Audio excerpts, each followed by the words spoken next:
সকলকে আন্তরিকভাবে অভিনন্দন জানিয়ে শুরু করছি আজকে আমাদের যে অনলাইনের ক্লাসটি, সেটি হচ্ছে যে ফিনান্স, ব্যাংকিং ও বিমার চ্যাপ্টার নাম্বার 8 ফার্স্ট পার্টের, সেটা হচ্ছে যে capital budgeting and investment decision, অর্থাৎ হচ্ছে যে দীর্ঘমেয়াদী মূলধন বাজেটিং এবং হচ্ছে যে আমাদের বিনিয়োগের সিদ্ধান্ত। এই চ্যাপ্টারটি হচ্ছে যে আজকে আমরা তোমাদের সাথে করব। তোমরা ইতিমধ্যে অনেকগুলো ক্লাস করেছো, তোমরা জানো যে তোমরা ফার্স্ট ইয়ার তোমাদের সাথে আমার ক্লাসটি খুব কমই হয়েছে, আর বেসিক্যালি তোমাদের সাথে ম্যাডামে ক্লাস নিয়েছে বেশি সংখ্যক। আর আজকে আমি তোমাদের সাথে থাকবো। আর তোমরা যারা হচ্ছে যে আমার সাথে অনলাইনে সংযুক্ত হচ্ছ, তোমরা খাতা এবং একটি কলম নিয়ে বসবে, যাতে করে আমি কোন কোন টপিকগুলোকে তোমাদের জন্য গুরুত্বপূর্ণ বলছি, প্রয়োজন। আর তোমাদের সাথে আমাদের এই ভার্চুয়ালের কারণে পরিচিতি তেমন একটি নেই আমার। তারপর আমি আমার পরিচয় তোমাদের মধ্যে দিয়ে দিচ্ছি। আমি হচ্ছে Sharifur Rahman, lecturer finance and banking ও বিমা, পাঁচরুখি বেগম আনোয়ারা ডিগ্রি কলেজ। আমাদের 1 তারিখের পর থেকে একটি পরীক্ষা হওয়ার সম্ভাবনা আছে আমাদের। সেই পরীক্ষার জন্য তোমাদেরকে আসলে যে চ্যাপ্টারগুলো পড়তে হবে, আমরা ইতিমধ্যে হয়তো তোমাদেরকে এই গ্রুপের মাধ্যমে জানিয়ে দিব। তারপর আজকে আমি ফার্স্ট পার্টেরগুলো বলে দিচ্ছি। আমরা আসলে চ্যাপ্টার 2, চ্যাপ্টার 4, চ্যাপ্টার 6, চ্যাপ্টার 8, অর্থাৎ প্রত্যেকটা জোড় সংখ্যা প্রথম পত্রের ফার্স্ট পার্ট, এই চ্যাপ্টারগুলো আসলে আমরা এই আগামী মাসে আমাদের যে এক্সাম হবে সেই এক্সামের জন্য আমরা সেটিকে প্রিপারেশন নেব। এবং আমি আর ম্যাডাম হচ্ছে তোমাদেরকে যৌথভাবে তোমাদেরকে এই চ্যাপ্টারগুলো শেষ করব। এবং সেকেন্ড পার্টে হচ্ছে যে 2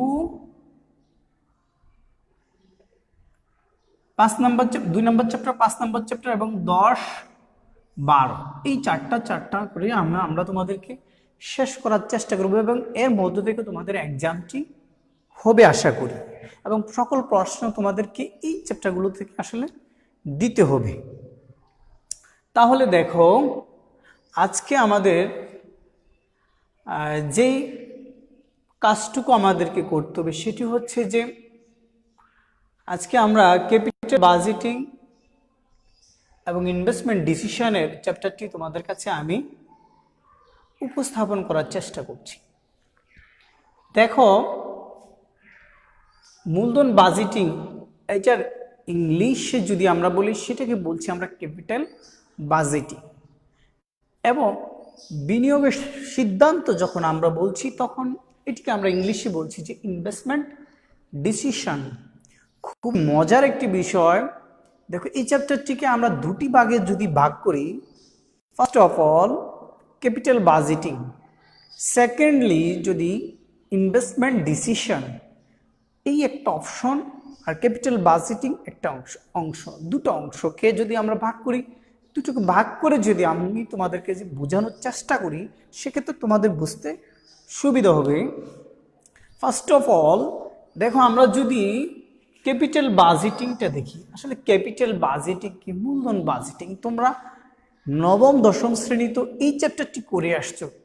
মূলধন বাজেটিং ওখানে স্বল্প পরিসরে ছিল, এখানে বৃহৎ আকারে সেটিকে আমরা দেখব। দেখো, এখানে বলা হচ্ছে মূলধন বাজেটিং কি।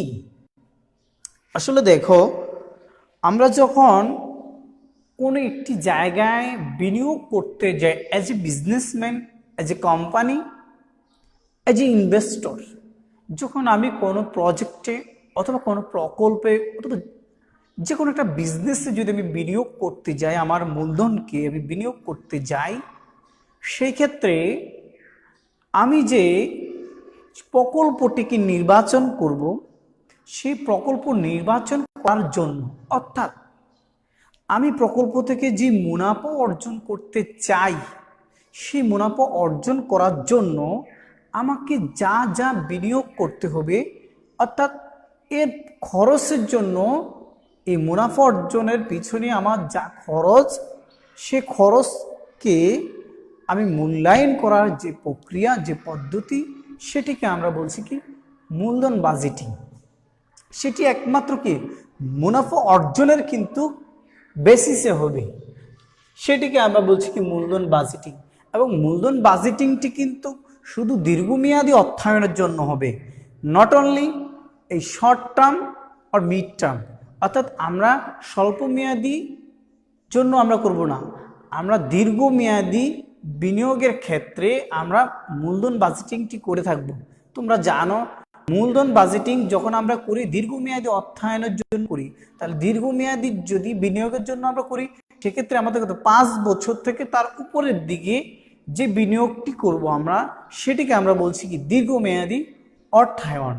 দীর্ঘমেয়াদীর জন্য আমরা এই দীর্ঘমেয়াদী বিনিয়োগের জন্যই আমরা কি করব, এই মূলধন বাজেটিংটি আসলে করব। দেখো এই মূলধন বাজেটিংটি এটা হচ্ছে যে মূলধন বাজেটিং। তাহলে দেখো মূলধন বাজেটিং এর প্রকল্পের আসলে ধারণাটা কি। এই মূলধন বাজেটিং যখন আমরা করতে যাব, সেক্ষেত্রে আমাদের দু ধরনের একটি প্রকল্পের ধারণা থাকতে পারে। প্রথমত আমরা যখন বাজেটিংটা করতে যাব, তখন আমাদেরকে একটি প্রকল্পকে নির্বাচন করতে হবে। এই নির্বাচন করার জন্য প্রকল্পকে আমাদেরকে প্রকল্প সম্পর্কে তোমরা প্রশ্ন করতে পারো, স্যার হোয়াট ইজ দ্য প্রকল্প। প্রকল্প হচ্ছে যে দুই ধরনের প্রকল্প থাকবে, একটা স্বাধীন প্রকল্প, একটি হচ্ছে যে পরস্পর বর্জনশীল প্রকল্প। এখানে প্রথমত হচ্ছে কি স্বাধীন প্রকল্প এবং দ্বিতীয় পয়েন্ট হচ্ছে পরস্পর বর্জনশীল প্রকল্প। যেমন দেখো স্বাধীন প্রকল্পটি কোনটি। স্বাধীন প্রকল্প হচ্ছে যদি কোনো প্রকল্পে আমি বিনিয়োগ করতে চাই, যেমন দেখো আমার একটা আমি যদি ফটোকপি মেশিন অথবা হচ্ছে স্টুডিও করি, সেক্ষেত্রে আমার যে ফটোকপি অথবা ক্যামেরার দরকার হবে, সেটি কিন্তু কি আমার স্বাধীন। অর্থাৎ আমাকে এই স্টুডিওর জন্য ক্যামেরাটা কি আবশ্যক, এটা আমাকে নিতে হবে, এটা স্বাধীন। এবং হচ্ছে যে যদি পরস্পর বর্জনশীল প্রকল্প বলি, দুটি প্রকল্পের মধ্যে আমি বিনিয়োগের ডিসিশন যদি নিতে যাই, একটির উপর আরেকটির কোনো কি প্রভাব পড়বে না। যদি একটি প্রকল্পের প্রভাব অন্য একটি প্রকল্পের মধ্যে না পড়ে, অর্থাৎ একটির প্রভাব যদি অন্যটির উপর পড়ে, এক্ষেত্রে একটিকে বাদ দিয়ে আমি অন্যটিকে বেছে নিতে হবে। সেই ক্ষেত্রে আমরা সেটিকে বলছি কি পরস্পর বর্জনশীল প্রকল্প। কথা বুঝছো? এরপরে দেখো এ হলো প্রকল্পের ধারণা। মূলধন বাজেটিং এর প্রক্রিয়া এবং ধাপগুলো কি। এই চ্যাপ্টারটি খুবই গুরুত্বপূর্ণ একটি চ্যাপ্টার। এই চ্যাপ্টারটির উপর বিবিএ এবং এমবিএ তে তোমরা প্রচুর পরিমাণে স্টাডি করতে হবে। এবং যদি তোমরা বিবিএ করো, কমার্সে পড়াশোনা করো, সেক্ষেত্রে তোমাদেরকে এই চ্যাপ্টারটি খুবই তোমাদের গুরুত্বপূর্ণ। নট অনলি এই intermediate but also BBA MBA and all over your activities, সব জায়গায় তোমার কি এটাকে অ্যাপ্লাই করতে হবে। যদি তুমি বিজনেসে করো, সেক্ষেত্রেও তোমার কি এই মূলধন বাজেটিংটি তোমার গুরুত্বপূর্ণ। তাহলে দেখো এই মূলধন বাজেটিং যে আমরা করবো আসলে ম্যাথমেটিক্যাল টার্ম বেসিস, এই চ্যাপ্টারটা পুরোটাই ম্যাথমেটিক্যালি, কিন্তু আমি তোমাদেরকে একটু কনসেপ্ট দেওয়ার চেষ্টা করতেছি যে হোল চ্যাপ্টারটার মধ্যে আসলে কি আছে আর কি নিয়ে আমরা আসলে এই চ্যাপ্টারটাতে কথা বলবো, এবং এই চ্যাপ্টারে কি কি ধরনের ম্যাথ আমরা করবো, সেইটার একটা ধারণা আমি তোমাদেরকে দিয়ে দিচ্ছি, যাতে তোমরা বাসায় বসে বইটা খুললেই বুঝতে পারো আসলে কি আমরা পড়াবো আর কি আমরা পড়াচ্ছি। তাহলে দেখো মূলধন বাজেটিং এর যে প্রক্রিয়া বা ধাপ, তৃতীয় নাম্বার পয়েন্টে আমরা আসলাম। মূলধন বাজেটিং এর প্রক্রিয়া এবং যে ধাপগুলো, সে ধাপগুলো আসলে কি। আমরা আসলে 5টা ধাপের কথা এখানে বলছি। একটি ধাপ হচ্ছে যে প্রকল্পকে আমি প্রণয়ন করতে হবে, অর্থাৎ প্রকল্পটাকে সেটাকে আমাকে বুঝতে হবে। এরপর প্রকল্পটাকে মূল্যায়ন, খুবই গুরুত্বপূর্ণ একটি টপিক হচ্ছে যে ইভ্যালুয়েশন অফ দ্য প্রজেক্ট, অর্থাৎ প্রজেক্টকে আমি কি করব, ইভ্যালুয়েশন করব, মূল্যায়ন করব। এটাই হচ্ছে যে খুবই গুরুত্বপূর্ণ একটা টপিক এই পয়েন্টগুলোর মধ্যে। তারপর যে প্রকল্প নির্বাচন, এবং 4 নাম্বার হচ্ছে যে প্রকল্পটা বাস্তবায়ন করতে, ইমপ্লিমেন্টেশনে আমাকে যেতে হবে। দেখো 4th স্টেজে গিয়ে কিন্তু আমি একটি প্রজেক্টকে আমি হ্যাঁ বলে দিচ্ছি না, বিনিয়োগ করছি না, আমি ফোর্থ স্টেজে গিয়ে আমি প্রকল্পটি কি ইমপ্লিমেন্টেশনে যাব। তারপর হচ্ছে যে 5 নম্বরে প্রকল্পটি কি পুনর্মূল্যায়ন, রিইভ্যালুয়েশন যেটাকে বলি, অর্থাৎ একটা প্রকল্প ক্লোজ হয়ে যাওয়ার পরে এটাকে আবার মডিফাই করে আবার হচ্ছে যে আমরা পুনরুজ্জীবিত করার একটা চেষ্টা। দেখো এখন আসি আমরা এই 5টা পয়েন্টে কি বলছি, একটা প্রকল্প প্রণয়ন, প্রকল্প মূল্যায়ন, প্রকল্প নির্বাচন, প্রকল্প বাস্তবায়ন এবং প্রকল্প পুনর্মূল্যায়ন। তাহলে 2 নম্বর যে পয়েন্টটি আমরা বলছি প্রকল্প মূল্যায়ন, এই প্রকল্প মূল্যায়নকে আমরা 2টা বেসিসে করব। একটা বেসিস হচ্ছে যে ট্রেডিশনাল মেথড, আরটা হচ্ছে কি ডিসকাউন্টিং ক্যাশ ফ্লো মেথড। আমরা 2টা মেথডে প্রকল্পকে কি করব, মূল্যায়ন করব, ইভ্যালুয়েশন করব। তার মধ্যে এক মেথডকে আমরা কি বলছি, ট্রেডিশনাল অর্থাৎ সনাতনী যে পদ্ধতি, সনাতনী পদ্ধতিতে আমরা করব। 2 নাম্বার হচ্ছে যে আমাদের discounting cash flow method, discounting অর্থাৎ ভাট্টাকরণে মাধ্যমে আমরা আসলে কি সেটিকে আমরা করব। যদি আমরা এই ডিসকাউন্টিং বেসিসে করি অথবা আমরা সনাতনী পদ্ধতিতে করি, এছাড়াও আমরা এই প্রকল্প মূল্যায়ন যখন করতে যাব তখন আমাদেরকে প্রফিটেবিলিটি ইন্ডেক্সটাও আমরা করে থাকি প্রকল্প মূল্যায়নের ক্ষেত্রে। তোমরা অনেক বইতে তোমরা এই প্রফিটেবিলিটি ইন্ডেক্সটা ট্রেডিশনাল মধ্যেও থাকে না, ডিসকাউন্টিং এর মধ্যে থাকে না, এটা আলাদা একটা অনেক সময় এটা আলাদাভাবে আলোচনা করে থাকে। সেক্ষেত্রে আমরা কি আলাদাভাবে রেখে দিলাম, প্রফিটেবিলিটি ইন্ডেক্স অর্থাৎ মুনাফার যে সূচক, সেই মুনাফার সূচকটা, অর্জিত মুনাফার সূচকটাও আমরা কি বের করব।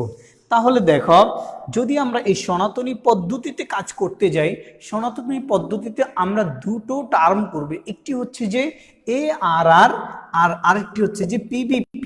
এখন ARR এবং PBP, ARR মানে হচ্ছে যে অ্যাভারেজ রেট অফ রিটার্ন, গড় মুনাফার হার পদ্ধতি একটা, আরেকটা হচ্ছে যে PBP, পে ব্যাক পিরিয়ড, অর্থাৎ হচ্ছে যে কি পে ব্যাক সময় পদ্ধতি, আর হচ্ছে যে ডিসকাউন্টিং অর্থাৎ ভাট্টাকরণের নগদ প্রবাহতে যদি আমরা যাই সেক্ষেত্রে আমরা দেখব যে একটা NPV, নেট প্রেজেন্ট ভ্যালু অর্থাৎ নিট বর্তমান মূল্য বেসিসে আমরা ক্যাপিটাল বাজেটিং করব, এবং হচ্ছে যে IRR বেসিসে আমরা কি করব, ডিসকাউন্টিং ক্যাশ ফ্লো মেথডটাকে ইউজ করে আমরা ক্যাপিটাল বাজেটিং করব। অর্থাৎ interest rate of return, internal rate of আমরা রিটার্ন করব, এই ইন্টারনাল রেট অফ রিটার্ন বেসিসে আমরা কি ক্যাপিটাল বাজেটিংটা করব। ক্যাপিটাল বাজেটিংটা আমরা যে করব আমরা ARR এর মাধ্যমে, PBPর মাধ্যমে, NPVর মাধ্যমে, IRR এর মাধ্যমে এবং প্রফিটেবিলিটি ইন্ডেক্সের মাধ্যমেই আমরা প্রজেক্টকে ইভ্যালুয়েশন করে, মূল্যায়ন করে, প্রকল্প মূল্যায়ন করে আমরা একটা ডিসিশনের মধ্যে আসব 4th স্টেজে। সেটা কি প্রকল্প কি আমরা বাস্তবায়নে যাব কি যাব না। কথা বোঝা গেছে? এই ছিল এই চ্যাপ্টারের একদম সার কথাটুকু এবং নির্যাসটুকু হচ্ছে যে এই বিষয়টা আসলে যে আমরা ক্যাপিটাল বাজেটিং যে আমরা করতে যাব, ক্যাপিটাল বাজেটিংটা আসলে আমাদের কি কি কি জিনিস সেটার মধ্যে থাকছে, কি কি জিনিস নিয়ে আমরা আসলে কাজ করতে হবে। এখন দেখো পরীক্ষার মধ্যে তোমাদের কোন বেসিসে প্রশ্নগুলো হবে, তোমাদের প্রশ্ন হবে হচ্ছে যে বেসিক্যালি এই ট্রেডিশনাল মেথডের মধ্যে থেকে, ডিসকাউন্টিং এর মেথডের মধ্যে থেকে, অথবা হচ্ছে প্রফিটেবিলিটি ইন্ডেক্সের মধ্য থেকে। হয়তো দেখা গেছে ট্রেডিশনাল মেথডের মধ্যে থেকে তোমাদেরকে ARR অথবা PBP পরীক্ষার মধ্যে চলে আসলো একটা উদ্দীপকের মধ্যে দিয়ে, তখন তোমাদেরকে একটি এইটা সলিউশন করতে হবে।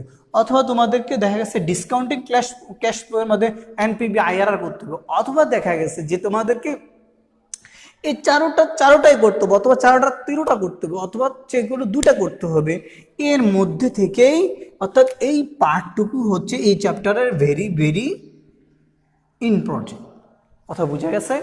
তাহলে দেখো আজকে আমরা এই ট্রেডিশনাল মেথডটা নিয়ে আসলে কাজ করব। ট্রেডিশনাল মেথডটার মধ্যে দেখো যে যে বিষয়গুলো আছে,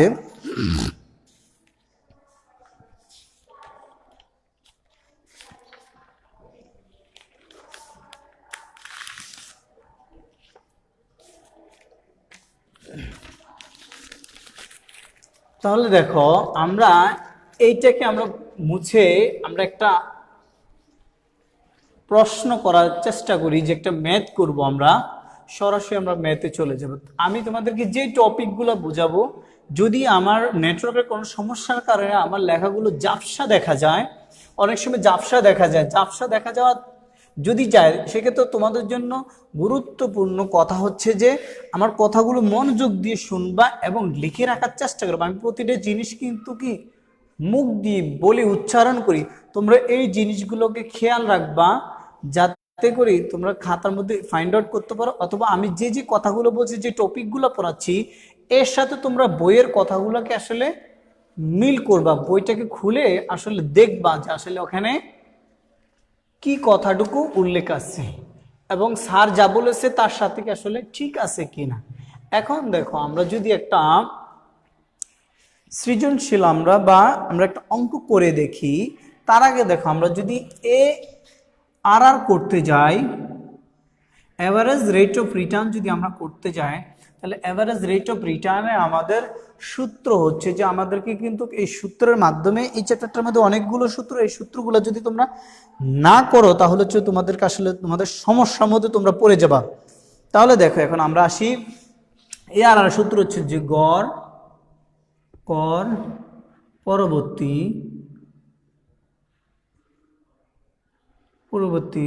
নেট মুনাফা, আর নিচে হচ্ছে যে আমাদের গড়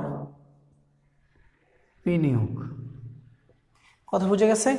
ইনটু 100। হ্যাঁ, এই ছিল আমাদের ARR সূত্র। কিন্তু এখন আমাদের গড় পরবর্তী নেট মুনাফা, অর্থাৎ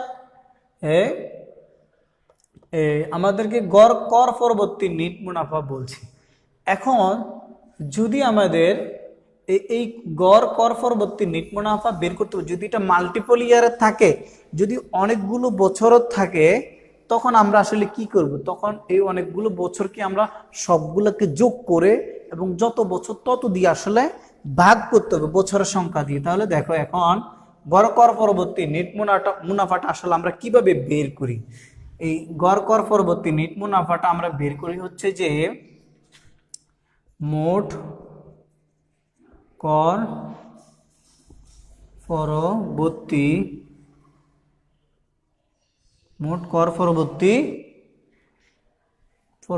নেট মুনাফা। কথা বুঝে গেছে?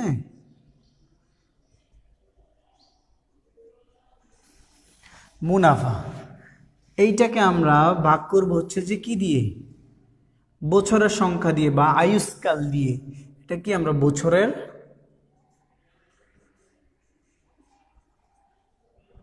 বছরের সংখ্যা, এটাকে আমরা ভাগ করব। আর গড় বিনিয়োগটাকে যদি আমরা বলি, গড় বিনিয়োগটা দেখো, যদি আমাদের প্রাথমিক কোনো বিনিয়োগ থাকে, তাহলে প্রাথমিক বিনিয়োগটা সাথে আমরা যদি কোনো ভগ্নাবশেষ মূল্য থাকে, অর্থাৎ একটা প্রজেক্টের জন্য যদি আমরা 5 লক্ষ টাকা বিনিয়োগ করি, 5 লক্ষ টাকা এক বছরে আমার বিনিয়োগ না হয়ে শেষে যদি আমার 5,000 টাকা থাকে, এই যে 5,000 টাকাটা রয়ে গেল, সেটাকে আমরা কি বলছি? ভগ্নাবশেষ মূল্য। সেটাকে আমরা কি করব? দেখো, আমাদের প্রাথমিক গড় বিনিয়োগটাকে কিভাবে বের করি? প্রাথমিক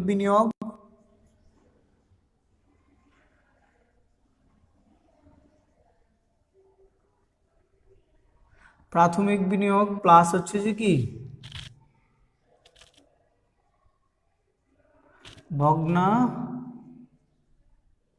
ভগ্নাবশেষ মূল্য। এটাকে আমরা ভাগ করব কি দিয়ে? ভগ্নাবশেষ মূল্য, এটাকে আমরা 2 দিয়ে ভাগ করব। কথা বুঝে গেছে? এই সূত্র। যদি আমরা এই গড় বিনিয়োগকে আলাদা জায়গায় বের করে নিতে পারি এবং গড় কর পরবর্তী নেট মুনাফাটাকে আমরা আলাদা বের করে নিতে পারি, এই দুটোকে হলো যে গড় কর পরবর্তী নেট মুনাফা কিভাবে বের করতে হয়, এবং গড় বিনিয়োগকে কিভাবে, তো প্রাথমিক বিনিয়োগ যোগ হচ্ছে যে ভগ্নাবশেষ মূল্য ভাগ 2, এইভাবে বের করে আসলে আমাদেরকে কি করতে হবে? অঙ্ক করতে হবে। তাহলে দেখো, এই সূত্রটা তোমাদের বইয়ের মধ্যে আছে। তোমরা যে যে প্রকাশনী বই না কিনো না কেন, ওই চ্যাপ্টারের শেষে দিয়ে তোমাদের সূত্রগুলো দেওয়া আছে, তার মধ্যে আমি এখানে লিখে দিছি, এখান থেকে তোমরা দেখে এটা লিখতে পারো। তাহলে দেখো, এখন আমরা অঙ্কটার মধ্যে যাই। এক্ষেত্রে যদি ভগ্নাবশেষ মূল্য থাকে, হ্যাঁ, সেক্ষেত্রে আমরা এটা যোগ করবো। যদি ভগ্নাবশেষ মূল্য না থাকে সেক্ষেত্রে আমরা শূন্য দিব। তাহলে দেখো আমরা কোশ্চেন নাম্বারে আমরা যাই। 1 নাম্বার প্রশ্ন যদি আমরা দেখি যে আমাদের একটি প্রকল্পের, ধরি আমরা যে কোনো একটি প্রকল্প ধরলাম, আমরা এক্স প্রকল্পের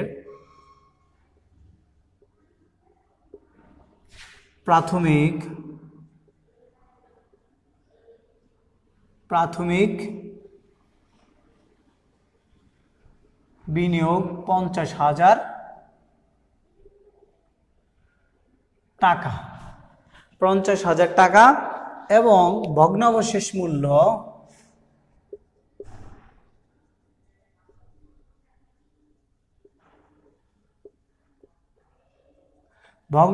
মূল্য ধরো আমরা 5,000 টাকা।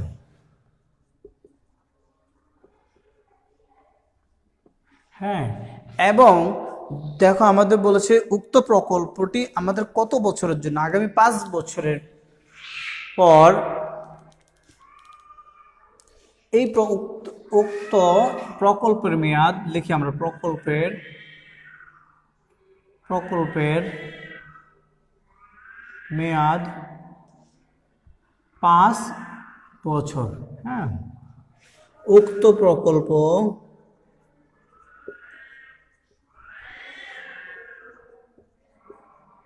হতে আগামী 5 বছর যথাক্রমে,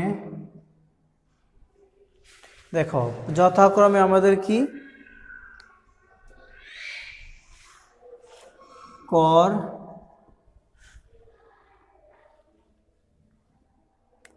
পরবর্তী নেট মুনাফা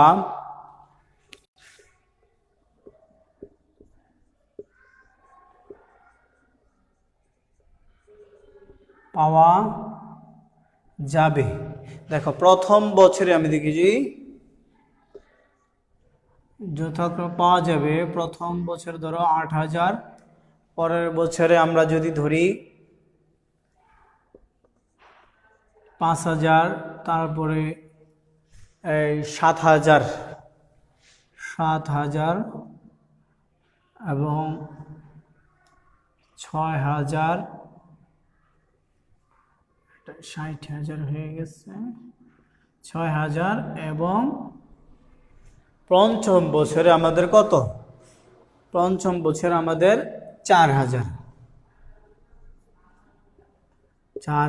টাকা। কথা বুঝে গেছে? এই হচ্ছে আমাদের কাজ। এবং গড় মুনাফার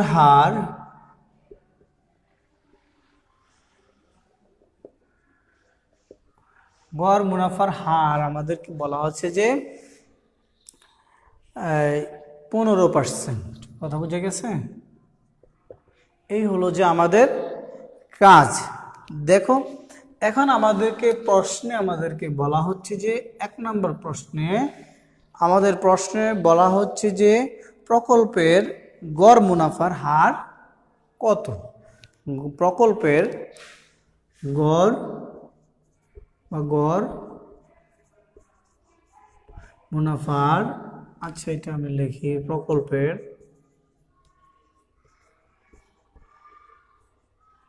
গড় মুনাফার হার নির্ণয়। দেখো এই হচ্ছে যে আমাদের কাজ। দেখো এক্স প্রকল্পের বলছে যে যেকোনো একটি প্রকল্প, এই এক্স প্রকল্পের প্রাথমিক বিনিয়োগ হচ্ছে 50,000 টাকা এবং হচ্ছে যে ভগ্নাবশেষ মূল্য হচ্ছে যে 5,000 টাকা এবং প্রকল্পের মেয়াদ আছে 5 বছর এবং বলছে যে উক্ত প্রকল্প হতে যদি আগামী 5 বছর যথাক্রমে কর পরবর্তী নেট মুনাফা পাওয়া যাবে যথাক্রমে 8,000, 5,000, 7,000, 6,000 এবং পঞ্চম বছরে হলো কত 4,000 টাকা। এবং এই প্রকল্পটি একটা কোম্পানি কর্তৃক একটা গড় মুনাফার হার তারা বলে দিচ্ছে 15% হবে গড় মুনাফার হার। এখন এটা প্রকল্প, এই মুনাফার হারটা কাদের থেকে নির্ধারিত? এটা হচ্ছে যে কোম্পানি কর্তৃক এটি আসলে নির্ধারিত। তারা বলছে এটাকে সর্বনিম্ন হবে। হ্যাঁ, এখন দেখো আমাদের প্রশ্ন হচ্ছে প্রকল্পের গড় মুনাফার হার নির্ণয় করতে হবে, অর্থাৎ এভারেজ রেট অফ রিটার্ন আমাদেরকে কি করতে বলা হয়েছে, বের করতে বলা হয়েছে। তাহলে দেখো আমি এটিকে আসলে আমরা করি, দেখো আমরা যদি করি এটা সলিউশনটা যদি আমরা করি, দেখো এটা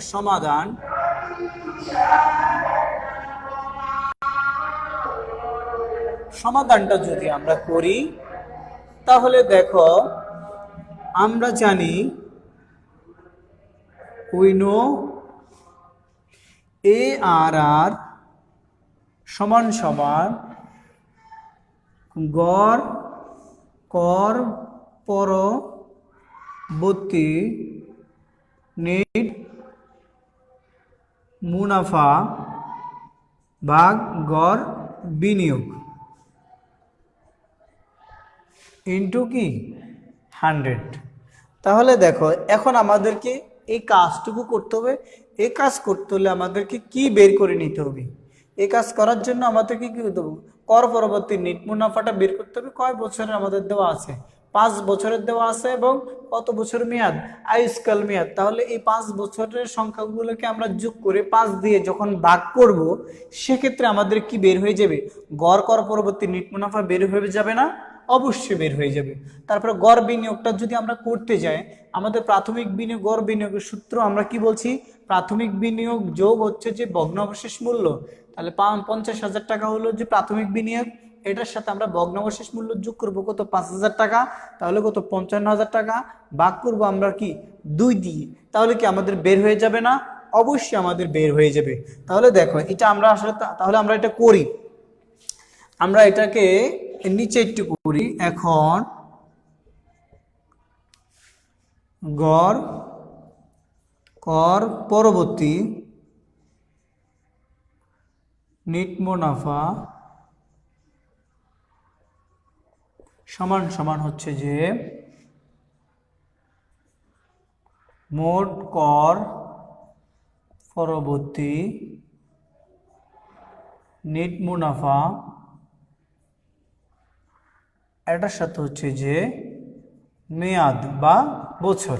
তাহলে দেখো এখানে আমাদের কত ছিল? 8,000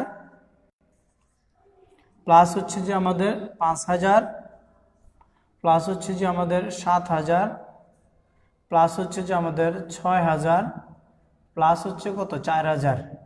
হ্যাঁ, মেয়াদ হচ্ছে কত? 5। তাহলে দেখো 8 5 13, 13-এর সাথে কত আমাদের?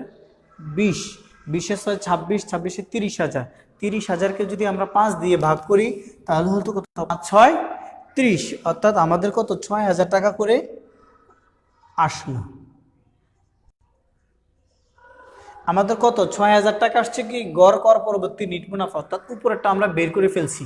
তাহলে আমাদের কি গড় বিনিয়োগটা বের করতে হবে। যদি আমরা গড় বিনিয়োগটা আমরা বের করতে যাই, তাহলে আমরা একটু উপরের অঙ্কটা একটু মুছে নিলাম, আমি একটু করি। আমি এটা উপরে করলাম, আমার জায়গা নাই। হ্যাঁ, তোমরা দেখবা গড় বিনিয়োগ,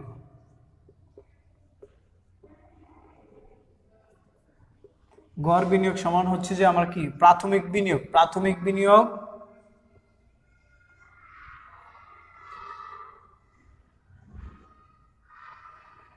প্রাথমিক বিনিয়োগ যোগ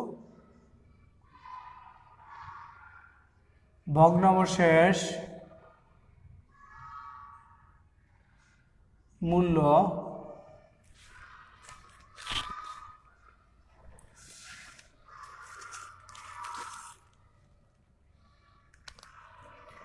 আমাদের দেখো এইটা এখানে দেওয়া আছে ভগ্নাবশেষ মূল্য, এটা আমাদের কত? 2 দ্বারা আমরা ভাগ করব। তাহলে দেখো প্রাথমিক বিনিয়োগ কত? 50,000 টাকা প্লাস হচ্ছে যে ভগ্নাবশেষ মূল্য 5,000 টাকা। এটাকে আমরা 2 দ্বারা ভাগ করে যদি, তাহলে দেখো 55,000, এই 55,000 আমাদের কত আসলো? 27,500 টাকা।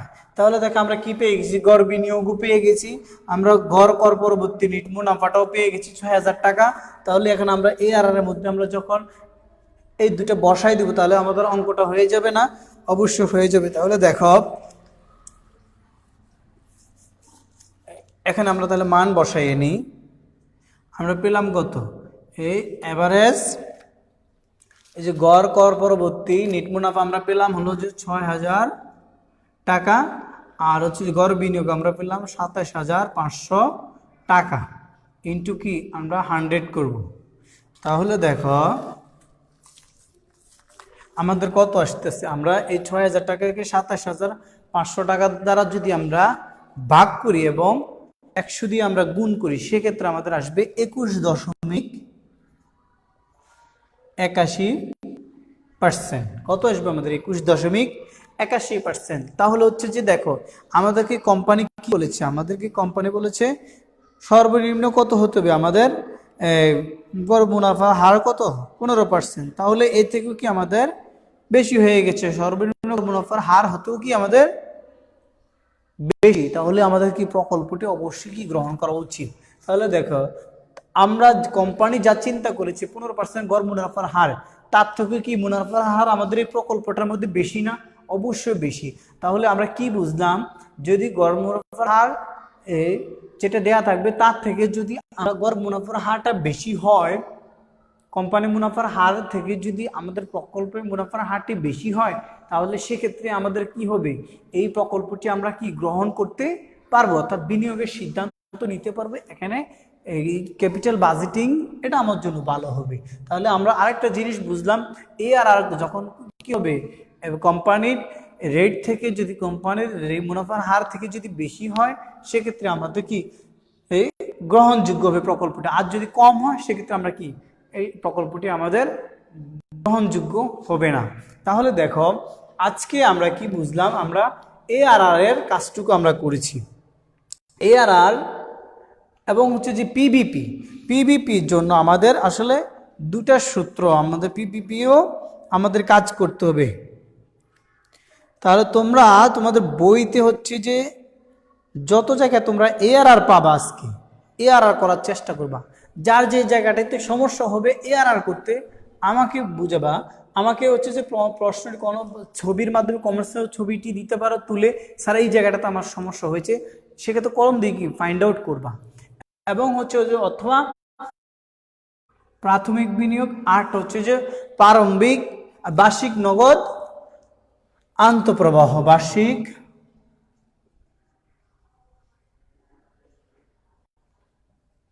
আন্তঃপ্রবাহ, কথা বুঝে গেছে। এইটা হচ্ছে যে কি আমাদের পিপিপির একটা সূত্র। আর পিপিপির যদি আমাদের মাল্টিপল ইয়ারের মধ্যে থাকে, অনেকগুলো ইয়ারের মধ্যে থাকে, অর্থাৎ মোট কথা যদি আমাদেরকে